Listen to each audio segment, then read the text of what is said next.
Howdy, guys. This is my favorite part of the week.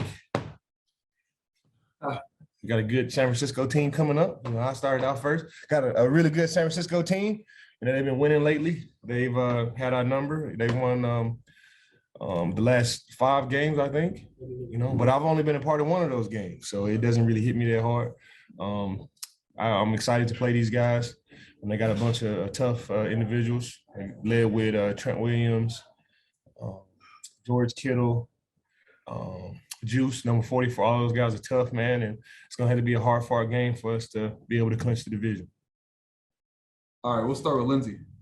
Vaughn, you're going to put us out of work if you're answering all of our questions before we can ask them. I don't have a lot of practice, man, and I'm pretty familiar with this.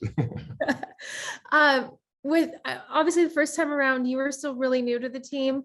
How much do you think this defense has evolved and grown since the first time you played the 49ers?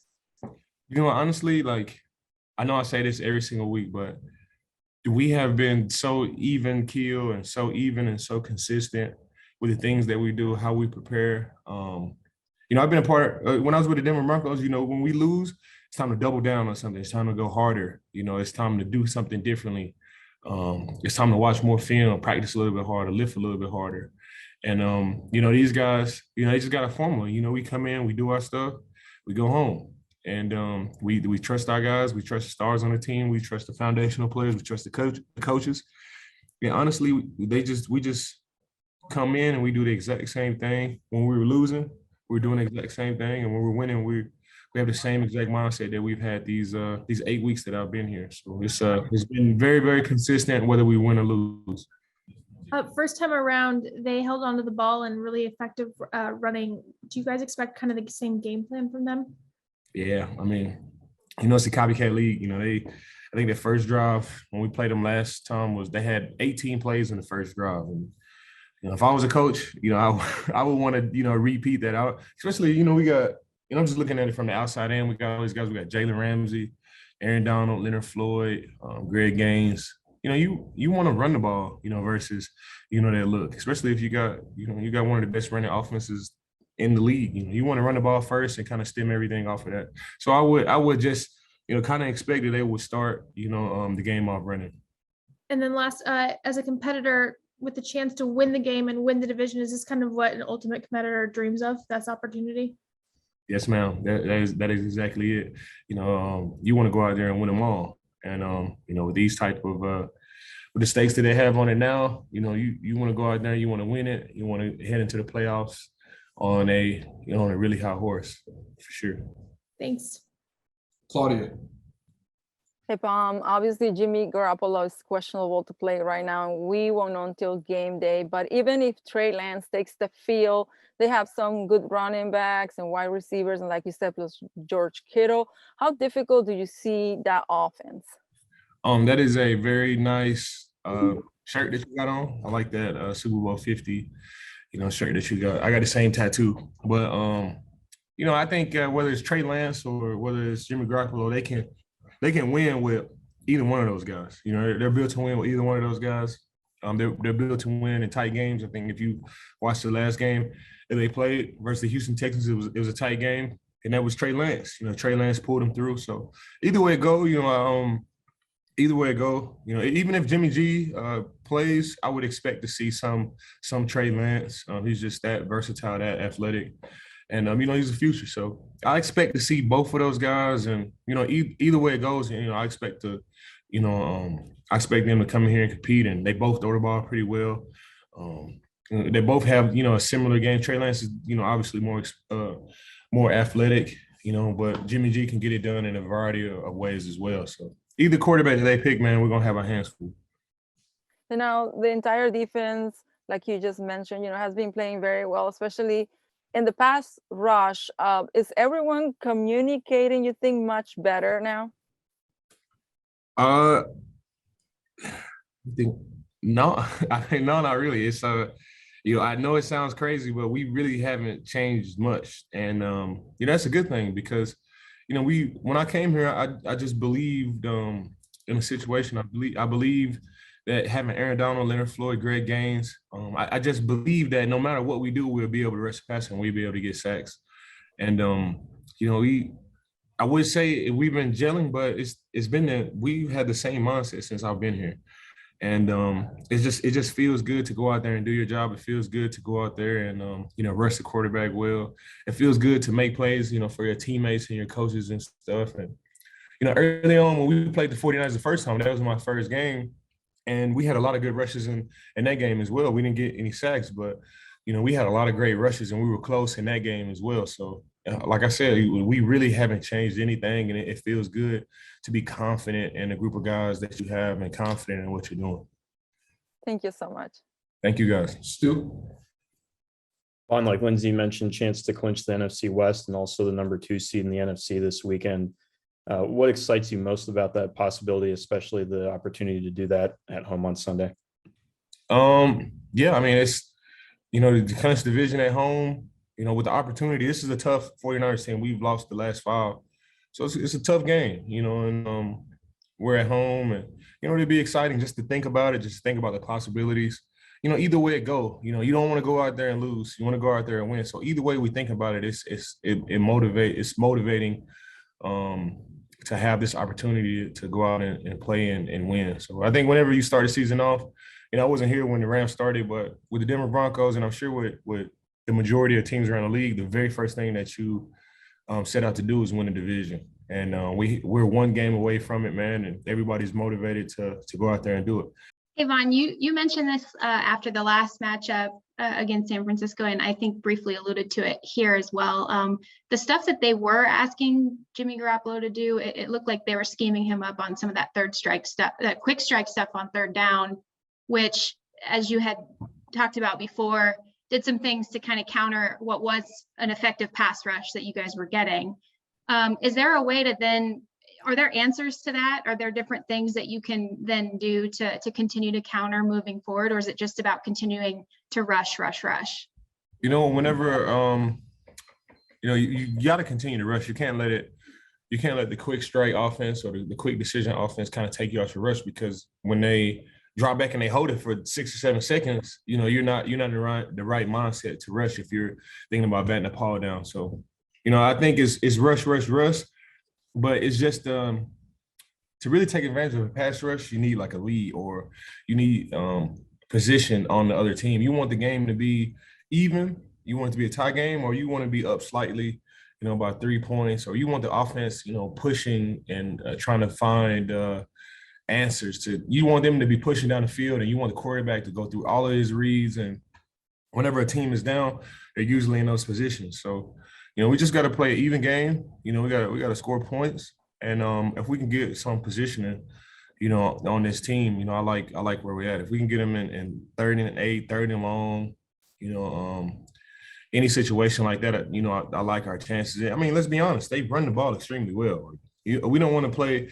You don't want to play the 49ers when it's 3rd and 3, or you don't want 3rd and 3, 3rd and 2 all games. So, we got to keep them out of those down and distances, and we got to, create some long second downs and some long third downs to really take advantage of our pass rush and the type of defense that we have. We got Jalen Ramsey and D. Will and Jordan Fuller and all of these guys on the back end. We got all these guys on the front end too.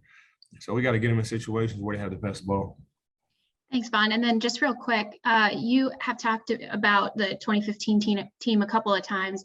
What personality traits, even through adversity and through a tumultuous season, what personality traits start to emerge in a team that has it this time of year? It's just the feel. It's just the energy about it. And I think we're starting to develop that. If you look at the last 2 games that we played, to overcome the odds that were presented in those games, like that's the type of confidence that you need in the playoffs. I remember us playing the Pittsburgh Steelers in 2015 in the playoffs, and all they had to do was just run down and kick the field goal, and Bradley Roby just happened to create a fumble, and we were able to get the ball, and we drove down and we scored, and the game was over with. But we were that close to being put out of the playoffs, and the whole Super Bowl 50 and all of that stuff would have been, out the window. So it's those type of situations. It's that type of mental toughness that you have to have from, all 33 guys that's going to be on the field and all the guys outside of that as well. It's just a a confidence that no matter what odds are presented in this game, we're going to be able to win. And that's where I see us most similar to the 2015 Denver Broncos. Thanks, Vaughn. Thank you. Steve? Hey, Vaughn, I just want to talk, it's interesting sometimes when you see a guy like Kittle or some of these, Kelce, these guys get off the line of scrimmage and this and that. Is it still part of what you do to not allow a free release or an easy release for these tight ends to get off the line of scrimmage? I mean, with other tight ends, no, because they're just not, they're not as good. What you got George Kittle and Travis Kelce, which I'm familiar with Travis Kelce as well. It's just the two of the best tight ends, in the league. One day one might be one day the other one might be one. It just depends on who they're playing and what week it is and what defense they're playing. But you gotta chip those guys. You gotta do as much as possible to kind of throw those guys off, and still that isn't enough sometimes. They have they're both very talented. They're both very skilled. I have a lot of respect for both of those guys. It didn't start that way, but I have a lot of respect for both of those guys and the type of players that they are, and they're two tough opponents, two all-pro tight ends, and you gotta really show those guys a lot of attention so they won't wreck the game. I remember in 2019, George Kittle went for 280 yards on us. It was 250 or 280, and he did that in the first half. So, I'm very familiar with George Kittle. I'm very familiar with Travis Kelce, and you got to give those guys a lot of attention to be able to win the game because they're wrecking for you. They're wrecking for you in a heartbeat. And also, you see what they do with Debo. They put him in the pistol, they offset him, they stack him, whatever. With the way they move him around and line him up, is it tougher to read your keys, whether it's a run or a pass, or are you guys pretty used to some of that type of movement? Because you don't see many players like him. I mean, for me, it's just tight end. It's just tight end, running back, quarterback, offensive line. I don't really pay attention to the wide receivers, but Deebo Samuel is such. He is what is the word for it? He is so versatile, and he does everything extremely well. He's built like a running back, but he plays receiver. He plays receiver, but he has a running back's, mentality. He can block, he can break tackles. He's big, he's strong, he's fast, and I'm sure that presents. I'm 100% positive that presents all type of problems and distractions for DBs and linebackers and even myself. So he's an amazing player. They got a lot of amazing players over there, and we're gonna have to be on our P's and Q's, and we got to play one of our best games to come out with the win to end this. What is it? 6 games. This will be the 6th game to end this 5-game losing streak that we have. Appreciate you. See the chicken farms doing well too. Yeah, it is. I gotta get you some beer. All right, guys, we're running out of time, so we'll wrap with Kevin, Dennis, and Gary. Hi, Vaughn. You mentioned Greg Gaines earlier. How much did you know about him when you arrived here? What were your first impressions, and what has he shown you in the time you've been playing with him? I didn't know anything about Greg Gaines. I didn't know anything about Greg Gaines. I wasn't familiar with his game. I wasn't familiar with the type of guy he is.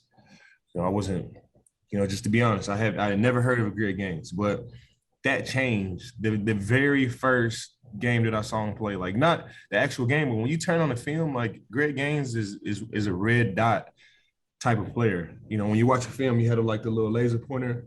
They're gonna have the laser pointer on Greg Gaines, whether he's making a tackle, he's whatever. He is such a great football player, and I've been blown away with the type of talent that he has. When you talk to him and you see him, he kind of looks like a substitute teacher, but when he puts on pads and he's playing football, he's a whole totally different player, man. And Greg Gaines can play some really, really good football with the best of them, man. It's an honor and a privilege to play with all of these guys, man. And it's been a pleasant surprise to, get to know Greg Gaines and see the type of football that he plays. He's a tough guy too. He's playing with a broken hand. He's still out there.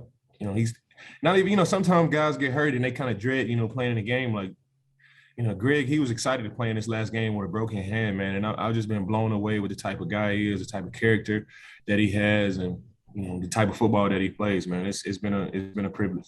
Well, how does a guy like that wind up on or start out under the radar? I think, I just think, scouts, they don't get it right all the time. Scouts and GMs and, owners, they don't get it right all the time. I think, they prove that, guys prove that, every single year.